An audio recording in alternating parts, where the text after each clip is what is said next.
I went in there prepared to die.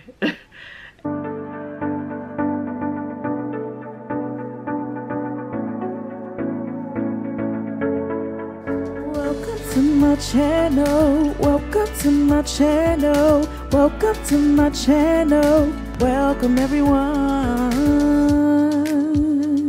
yeah, welcome to my channel, yeah,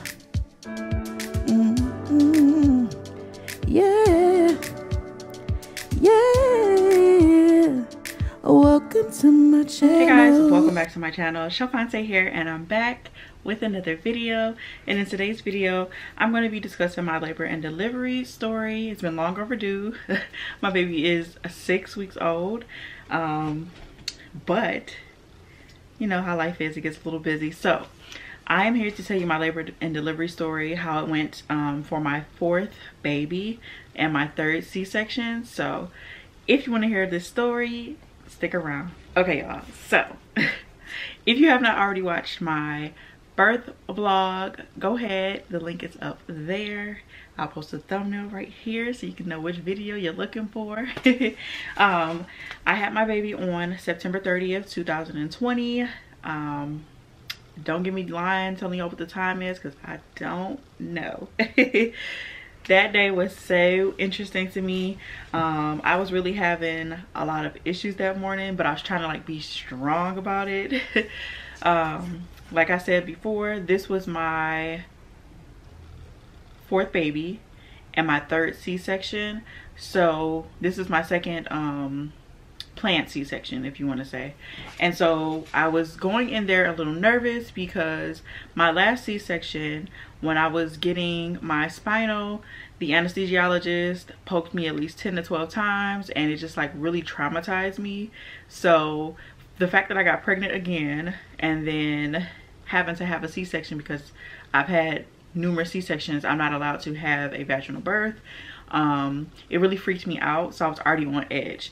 So let's talk about what happened that day.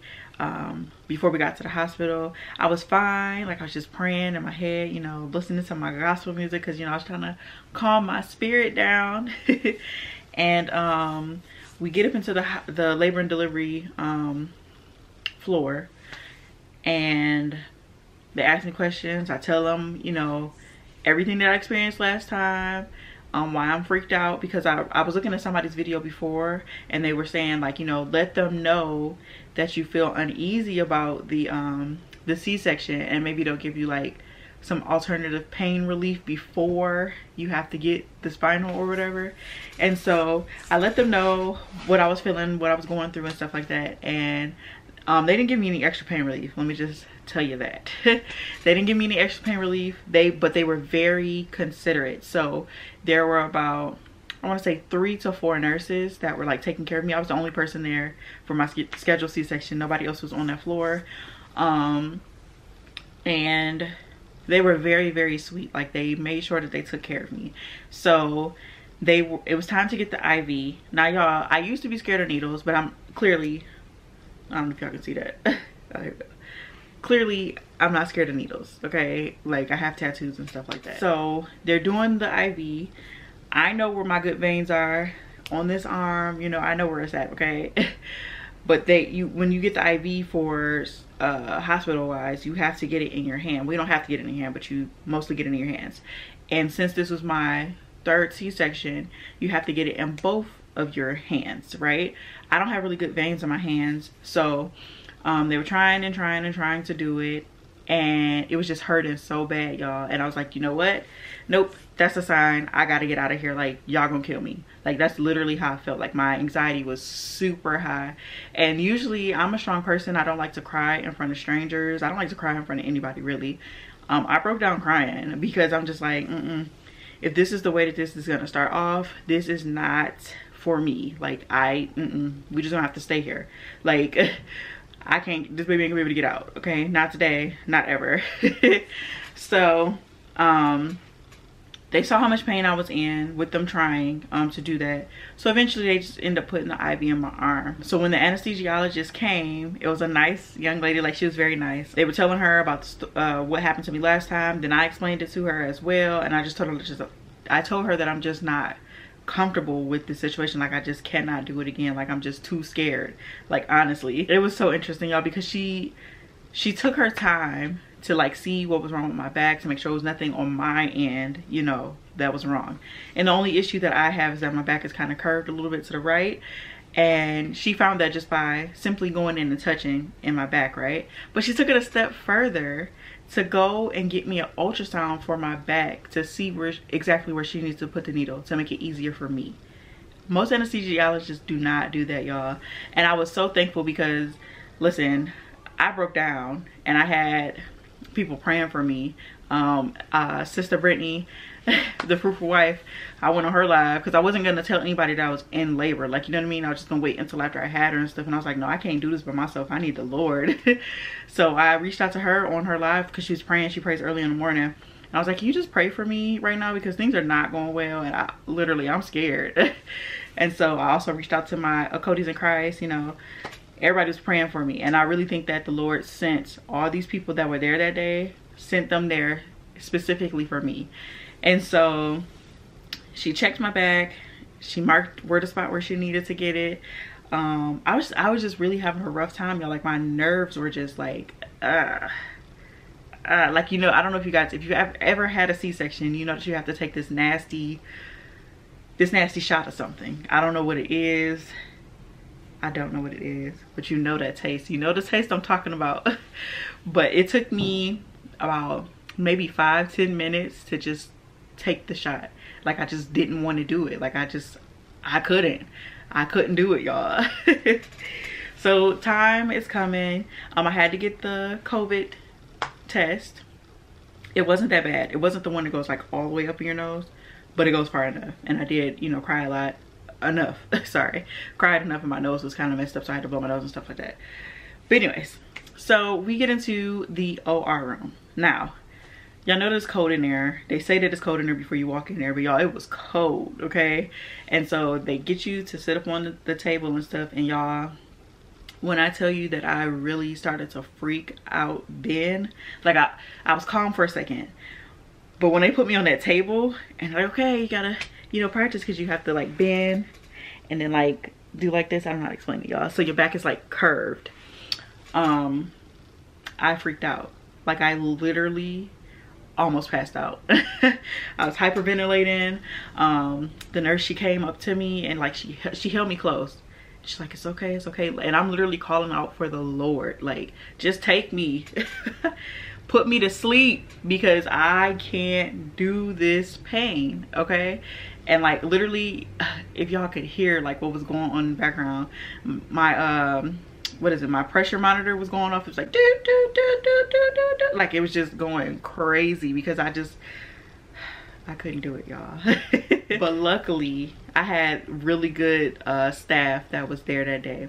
The head anesthesiologist, he started talking to me. He's like, you know, if you're calm, then the process will go faster. If you're like, you know, like real crazy, then we're gonna have to put you to sleep, and we don't want to put you to sleep because you're at higher risk if we do that. So they were looking out for me, y'all. I'm thinking like that's the easy way out. I don't know, I can't do it. And so eventually, I mean, I never calmed down. Let me just say that. I never calmed down, but I was more calm than I was where my, you know, my numbers were going all crazy and stuff. So the lady was talking to me, and I'm just crying out to God, and she's answering me as if she was God. And it was just like, you know what, okay, all right, Lord. And the anesthesiologist, the lady, she's like, calm down. She poked me on my back one time. I'm still not calm. Poked me on my back one more time. It was over. Like it was over just like that, y'all. And I was like, that wasn't that bad. So I'm laying down on the table, and I'm just like, okay, all right. Like I was still freaking out because they was like, lay down. I was like, I can't lay down. It was a lot, but they gave me a lot of drugs, y'all, and I'll speak about that a little bit later. Because I kept getting very nauseous. Every time I do get a C-section, I always throw up. I mean, I think it's that medicine that they put in you, because you don't get to eat the night before. You don't get to eat after 12 o'clock. So when you do that, you know, they syringe you out and stuff and clean you all up and all of that stuff. So I'm just sitting there waiting. I was calmer. I couldn't really feel anything, which was good. At first, it took a while for the medicine to kick in, because I could still feel, they put like an ice pack on you to see if you can feel the coldness. So from your belly, well, I think from your legs actually up, they do it until you can't feel anything. And so after a while, I couldn't feel anything. Like, I maybe felt the tugging and stuff like that, but it was nothing that I hadn't experienced before. And so it took a long time, in my opinion, for them to get the baby out. But this, like I said, this is my 3rd C-section, so I'm pretty sure there's a lot of scar tissue and stuff like that they had to get through. But I did sneak and watch what they were doing, because I was paranoid. Like, honestly, like, literally, the reason why I was so, I guess, hyped up and nervous is because I went in there prepared to die. And I know that's crazy. That sounds really, really crazy, but just stuff that's been happening, I went in there prepared to die. So I snuck and watched them. So it's lights above your head. They put a curtain above you so you can't see anything.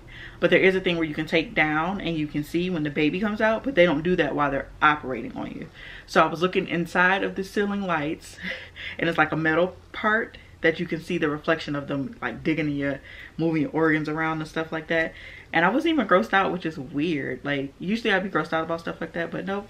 I was just looking, just make sure they put all my stuff back, you know. But I saw when they took her out, she came out purple, purple in the mug, and a cry like a toddler. Okay, it was super loud, y'all. And I was just like, oh my goodness, we made it. We made it. After that, we had like recovery, and you have to be in the recovery room for like 3 hours or so until you can move your legs and stuff. I pretty much could move my legs, and I feel like I could do a lot. Like, I really felt like I was like Superwoman at that point. But when we got upstairs, I started to get nauseous again, and I was riding in a wheelchair, and it made me very nauseated. So they had to like help me get on the bed and stuff like that. It was a lot. So yeah, that part of the birthing experience, like, it really like made me happy. It really showed me that the Lord was with me and that he would protect me at all costs, and if I just let go and trust him, I'll be all right. So I was thankful for that staff there. Like, I won't ever forget that, like, ever. Now, the nurses, that was a different story. I had about 1, 2, 3, 4, I want to say at least 4 nurses the 3 days that I stayed. And I really don't even think that I stayed 3 whole days. I think I stayed like 2.5. So the nurses that we got, most of them were fine, yeah. But I had one nurse, she checked on me one time and didn't come back. Like, I don't know what happened. And then it was one nurse that she had to be right about everything, basically. If you watched my labor and delivery vlog, then you saw that they tried to prescribe me oxycodone, which you shouldn't be taking while you're breastfeeding. And y'all, I really think that that messed me up as well. Okay, so back to me being like extra high off that medicine, because I was. I couldn't feel anything for a while. I'm still kind of numb, if that makes sense. Like, I can feel my stomach a little bit more, but like in the weeks before, I could not feel my stomach. It was like very numb. I think that affected my ability to breastfeed. I have breastfed all of my babies, even with the twins. Like, I breastfed them. Like, I would breastfeed one of them and then pump for the other one, or just pump and then breastfeed, you know, off and on, you know, who I was gonna feed. This baby, she latched on at the hospital, at home for like a week, and then after that she won't latch on. And at first I thought it was because of nipple confusion, but this is where it gets TMI, so if you're a guy, go ahead and click off, okay? Thank you for watching this part. My breast, you know, like how when you're feeding, your nipple, I don't know how to explain it, y'all. Your nipple is hard enough for your baby to latch onto. They have something to grip. Mine do not do that. Like, they get hard and then they go limp. That's so weird. I feel so weird saying this out loud to people, but somebody got to know that this actually happens to people. So she won't latch onto them because there's nothing to latch onto. And I really believe it's because I got too much anesthesia in my system, and I got a lot of nerve damage. You know, that's really what I feel like it is. So in that aspect of getting C-sections, just watch out for that. Just make sure they're not pumping too much medicine into you, because literally when I say I didn't feel nothing up in that operating room, I ain't feel not a thing. Not a dang on thing, okay? Even after, like, I feel like days after, I didn't feel anything. But yeah, y'all. So the hospital stay was, you know, okay. It was okay. Sleepless nights, that's what we have all the time at the hospital, because the nurses, they come in and out all day. Not even all day. At the time where you're supposed to be asleep, and early in the morning where you're supposed to be asleep, that's when they come in. So you don't get any sleep. And it was terrible. I was ready to go. That's my labor and delivery story. I'm really thankful for the nurses and the anesthesiologists that really took their time with me, especially in this fragile state of mind. I'm really grateful, honestly. So if you can get you some good staffing like that, and speak up for yourself. That's what I want to say, sorry. Speak up for yourself. If you don't feel comfortable, let them know, and they should accommodate you, okay? But yeah, that's the end of this video. Thank you so much for rocking out with me. I really appreciate you. Remember to keep God first. I don't know what else I'm forgetting in this video, y'all, and I know I'm forgetting something, so I'm just gonna, you know, look at you for a second until I figure it out. Oh, what was it? No, I think that's it. All right, y'all.